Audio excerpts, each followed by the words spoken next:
네, 다시 3,000포인트가 회복된 종합주가지수 과연 금년 말 그리고 내년 2022년도 큰 그림을 그려보겠습니다. EBS 투자증권 윤지호 리서치 본부장께서 직접 스튜디오에 나와 계십니다. 안녕하십니까? 네, 안녕하세요. 네. 뭐 11월 달에 급락 장세를 보였다가 다행스럽게 지금 반등의 모습 띄고 있습니다. 하지만 아직도 불안한 감은 여전한 것 같아요. 최근 장세 한번 진단해 주시죠.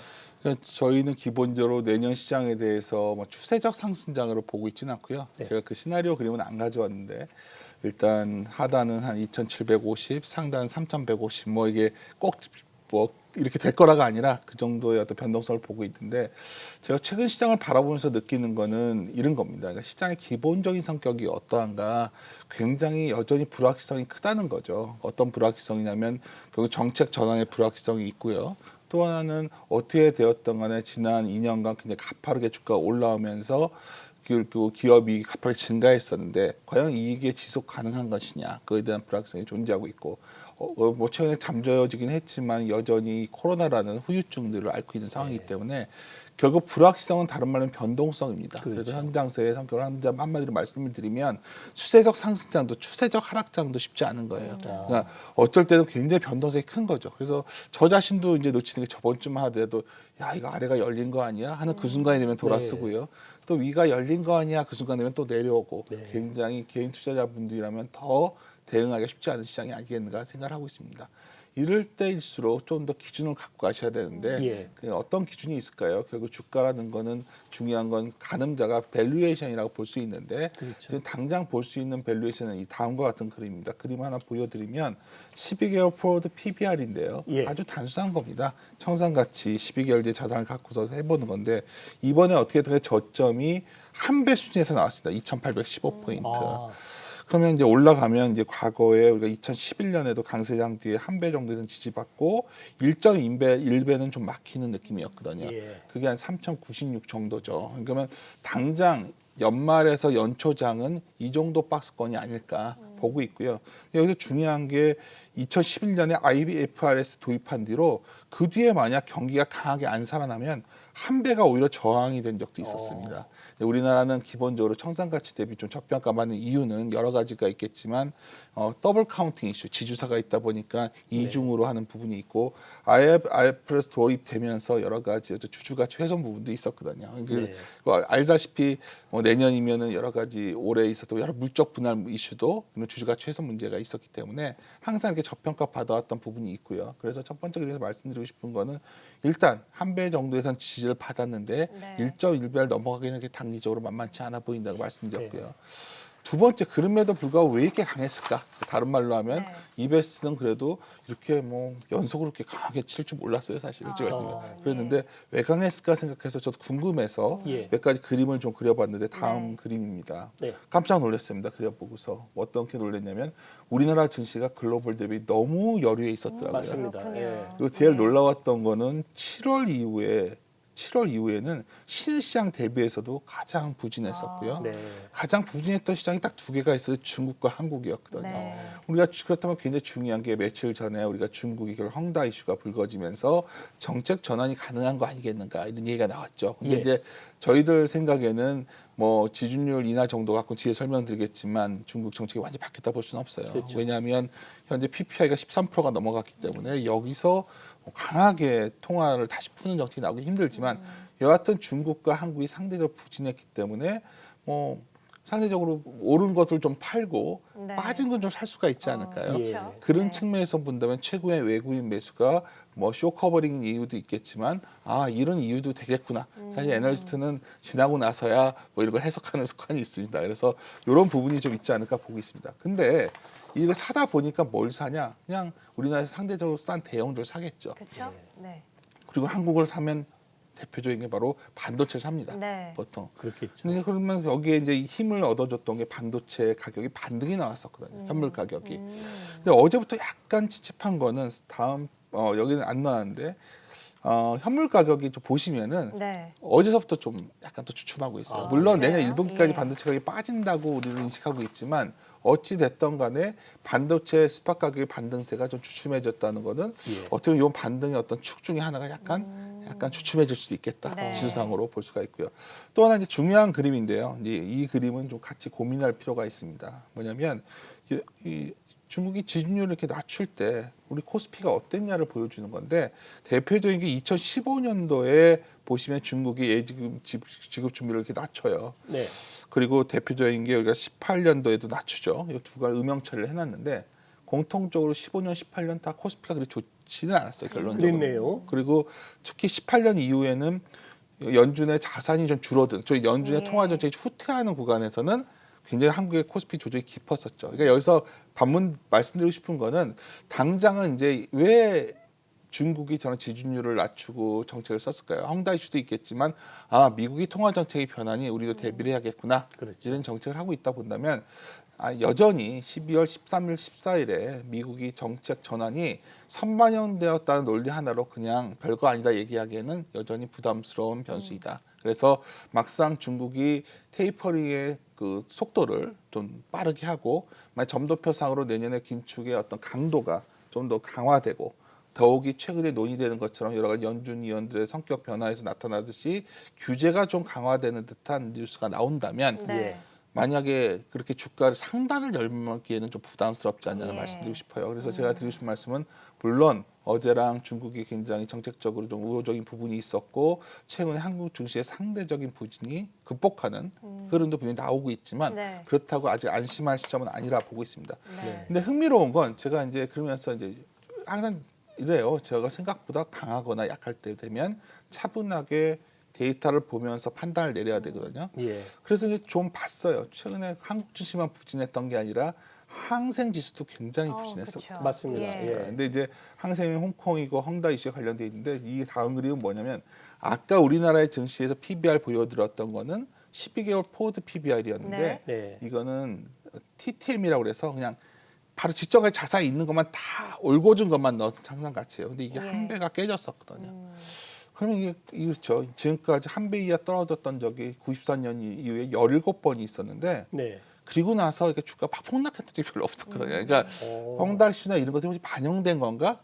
아니면 이게 정말 여기서도 만약에 시장의 리트머스 같은 게 항생 지수가 될 수 있는 이유는 네. 그럼에도 불구하고 항생 주식가 더 폭락을 한다? 그럼 이건 심각한 거겠죠. 그러겠죠. 반대로. 예. 근데 제가 보기엔 후자보다는 이게 많이 반영해 왔구나 하는 생각이 강해서 제가 최근에는 그래도 주가가 그래도 좀 반등세가 이어지겠구나 이런 생각을 하고 있는 상황입니다. 네, 그렇군요.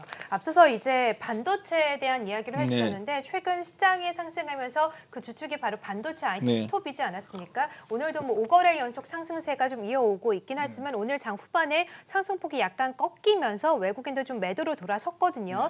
역시나 반도체 업황이 좀 그동안 낙폭 과대에 따른 기술적 반등이었는지 아니면 추세적으로 좀 상승을 이어갈 수 있을지 반도체 업종은 어떻게 보세요? 우리가 시간 예. 단위를 길게 보신다면 2, 3년 뒤까지 놓고 보신다면 분명히 반도체를 선택하신 전략은 잘못된 게 아닙니다. 그렇죠. 네. 우리가 어떻게 정확히 바닥을 알겠습니까? 네. 그리고 어떻게 했던 간에 계속 투자는 그쪽이 이루어지고 있죠. 근데 최근에 좀 시간 타임 호라이즌을 좁혀가지고 생각해 본다면 최근에 이제 반도체 반등도 있지만 이건 대형주의 반등이었다는 생각이 좀 강하거든요. 네. 다음 그림 하나 좀 보여드리면 코스닥과 코스피 중소형주와 대형주를 놓고 본다면 올해 2021년에 연간 수익률을 11월 말 기준으로 본다면 대형주는 마이너스 5.1%였고요. 그러네요. 네. 중형 소형주는 플러스 5.9%였거든요. 그렇다면 아마도 흐름 중에서 중소형주 중에서 굉장히 많은 종목들이 좋았던 거죠. 그러니까 네. 어쩌면 시장 지수는 빠졌지만 한 두 분기 정도 중소형주 매매하신 분들 중에서 굉장히 어떤 테마틱에 동참했던 분들은 성과가 좋았다는 얘기가 되겠습니다. 지금 성격은 뭐냐? 대형주가 반등한 거겠죠.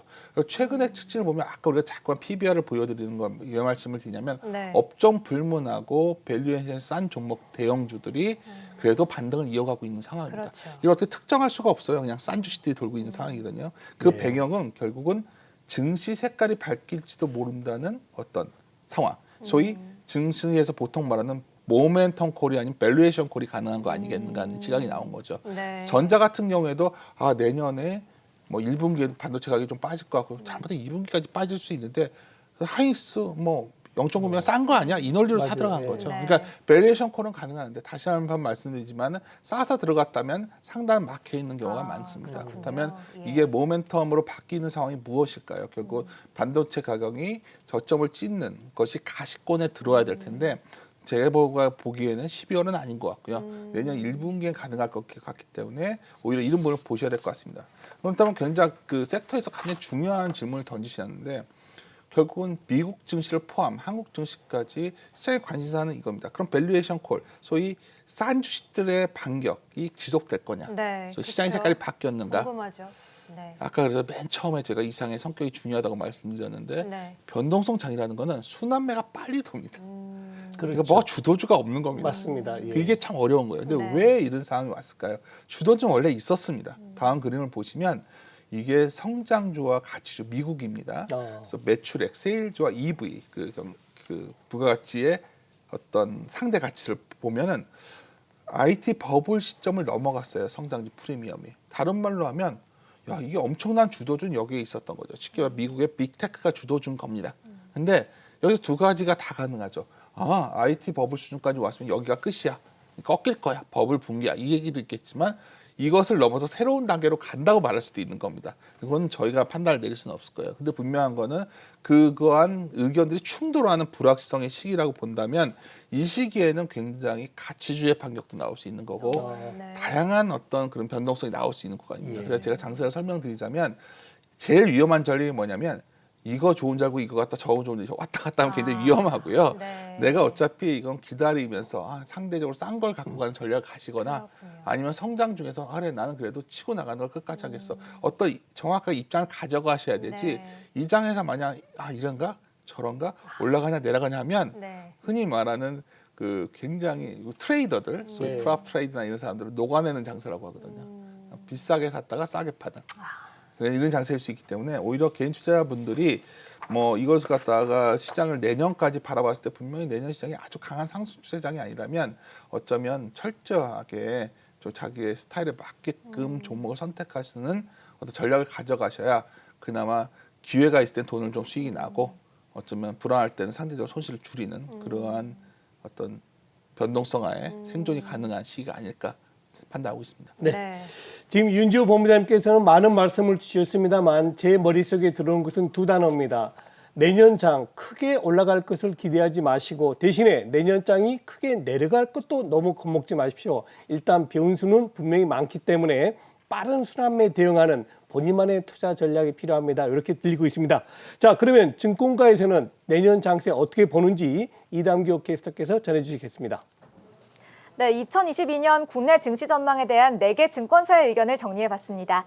어떻게 바라봤는지 같이 보시죠. 먼저 증권사들이 제시한 2022년의 코스피 밴드 살펴보겠습니다.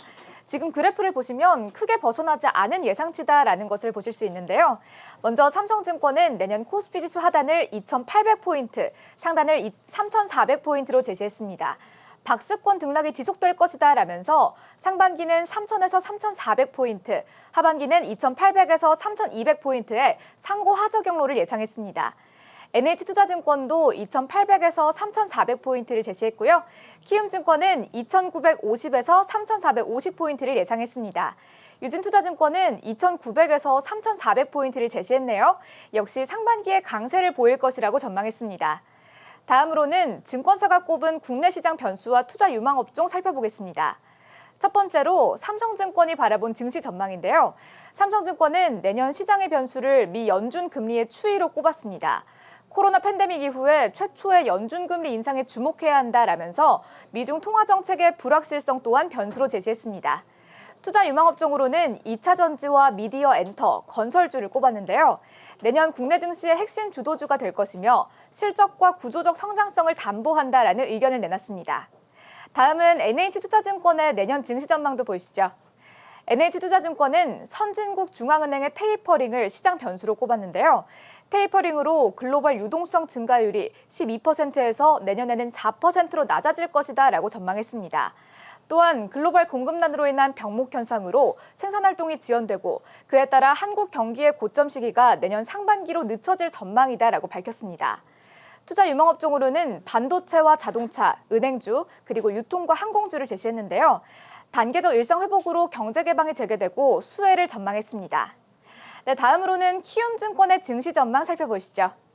키움증권은 내년 상반기 코스피가 연중 신고가를 경신할 것이다 라고 전망했습니다. 시장의 변수로는 과거 테이퍼링 당시에 미국과 신흥국 간 증시 디커플링 재현을 제시했는데요. 2013년에 테이퍼링 발표한 이후 2014년에 디커플링이 심화되었다면서 내년 주식시장의 부진 가능성을 우려했습니다. 네, 투자 유망 업종도 살펴보시죠. 네, 투자 유망 업종으로는 반도체주와 건설주, IT주, 친환경주를 꼽았는데요. 주요 경기 민감 업종보다는 내년도에 수익성 개선이 동반되는 업종에 주목해라라는 의견을 제시했습니다. 네, 마지막으로 유진투자증권의 의견도 살펴보시죠. 유진투자증권은 내년은 글로벌 증시의 상승 탄력이 둔화될 것이고 개별적 이슈에 따른 증시 변동성이 지속될 것이다 라고 전망했습니다. 그리고 시장의 변수로 한국 대선 그리고 후보의 상반된 정책을 꼽았는데요. 정부 주도와 민간 주도라는 정책이 가장 뚜렷한 차이다라는 입장을 설명했습니다. 특히 원전과 관련된 테마는 대선 전후에 변동성이 확대될 것이다 라고 전망했습니다. 투자 유망 종목으로는 IT를 포함한 반도체주 그리고 바이오주를 꼽았는데요. 바이오주에 대해서 긍정적인 의견을 제시했습니다. 네, 코로나19 이후에 중단됐던 신약 개발을 재개할 것이라면서 긍정적으로 성장 가능성을 제시했습니다. 네, 지금까지 4개 증권사의 내년 국내 증시 전망 알아봤습니다.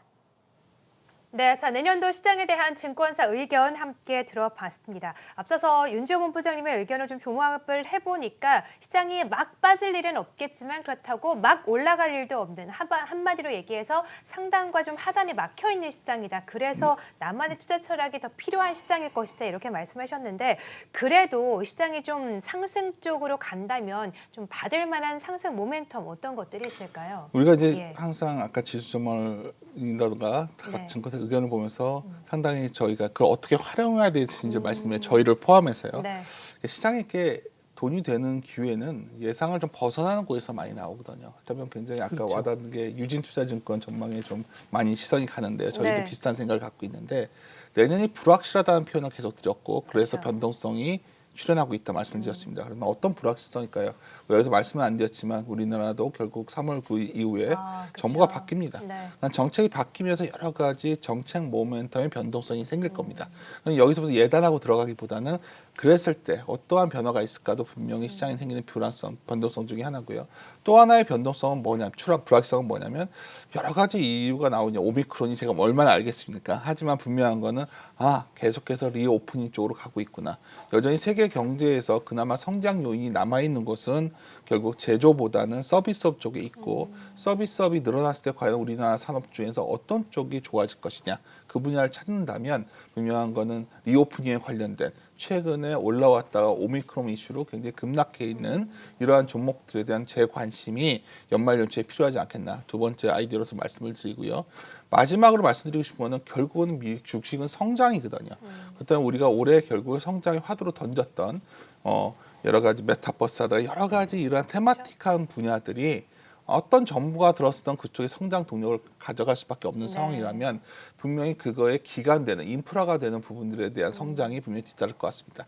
어떻게 본다면 저희들이 최근에 올해 내내 이베스트에서는 반도체나 이런 쪽에 대해서 좀 부정적 입장을 견지해 왔지만 결국 내년에 어떤 시장 지수의 눈높이를 높일 수 있는 변수는 결국 그쪽의 인프라 투자가 얼마나 확대되냐에 달려있다 보고 있고요. 결국 그 시기에 대해서는 전 여전히 불확실하다 보고 있지만 분명히 준비는 해야 된다. 그래서 이러한 식으로 좀 방향성을 잡아가는 측면에서 본다면 언제쯤이면 좀 불확실성이 거치고 우리가 좀 더 자신 있게 투자할 시기가 올까. 사실 이 시점에서는 변수 하나하나를 살펴보시더라도 녹록지가 않다는 거죠. 그렇다면 저는 1분기 중에 그러한 판단을 하시는 게 낫지 않을까. 이게 불과 한 2, 3개월 차인데 뭐가 의미 있냐 하시겠지만 굉장히 중요한 이벤트가 있지 않습니까? 일단 대선이 있기 때문에 네. 대선을 전후를 좀 보셔야 되고 그 전에 만약 그런 관련된 종목들 중에서 밸류에이션이 저희 밸류콜이 가능한 라인에 들어본다면 그거는 그때부터 사 들어가는 어쩌면 그러한 좀 호흡을 길게 가는 전략만이 그나마 내년이나 올 연말이나 내년에 변동성 국면에서 생존할 수 있는 방법이 아니겠는가 이렇게 판단하고 있습니다. 네. 본부장님께서 아까 말씀하신 도중에 이런 말씀하셨어요. 지금은 주도주가 없는 장이다. 지금은 순환매가 이루어지고 당분간은 더 그럴 것 같다 하셨는데 그럼에도 불구하고 이제 보험자님 같은 전문가를 모시고 제가 이 질문 안 드릴 수가 네. 없습니다. 자, 내년도 특히 상반기입니다. 투자 유망한 업종 군, 종목 군 한번 짚어주시죠. 내년 상반을 겨냥한다면 당연 지금 가장 안 좋아 보이는 것이 되지 않을까요? 아. 우리가 오늘 반당 7천 명이라는 소위 코로나 확산에 네. 대한 공포에 처져 있다면 예. 이러한 공평 국면에서도 예전보다 확실히 잘 버티고 있는 리오프닝 관련주가 그나마 우리들이 편하게 접근할 수 있는 종목이 아닐까 보고 있고요. 네. 상대적으로 그 좀 종목은 다 드러나 있습니다. 다 알고 있는데 그 종목 중에서 무엇이 살아남고 또 무엇이 도태되는가도 또 거기서 좀만 들어가신다면 아마 이러한 위기를 극복하고 살아남은 여러 가지 리오프닝 관련주가 지금 시점에서 그래도 편하게 접근할 수 있는 종목군이 아닐까 이렇게 판단합니다. 네, 그렇군요. 알겠습니다. 자, 내년도 시장 그리고 올해 연말 시장 어떤 마음으로 대응 전략을 짜야 되는지 함께 이야기 들어봤고요. 이런 가운데 리오프닝주 또 투자할 만하다 매력적인 업종군으로 함께 꼽아주셨습니다. 자, 지금까지 이베스트 투자증권의 윤지호 리서치 본부장님과 함께했습니다. 고맙습니다. 네, 감사합니다.